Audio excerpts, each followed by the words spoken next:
Congratulations on completing another important chapter of this course. That's awesome. Now, so far, we've been mostly concerned with the income that a firm's business generates. That's what the income statement shows us, and that's what the income statement items we studied help us describe. There is, however, an important difference between the amount a firm registers as revenue and costs in its income statement and the actual cash resulting from these transactions. The reason for this is simple. Sometimes a firm may recognize revenues or expenses at a time that differs from the time when the actual payment has been made. It may recognize revenues or expenses at the time of the payment, but often there are exceptions. And this creates a difference between the income the firm has produced and the actual cash it has at hand.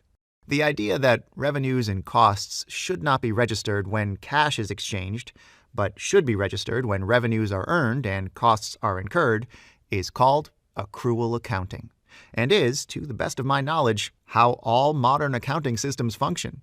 I'm 99.9% convinced you'll never see a firm using cash accounting principles to recognize revenues and costs in the P&L. Okay, in the next few lessons, we will provide examples about the timing of revenue and cost recognition that will allow you to understand this idea better.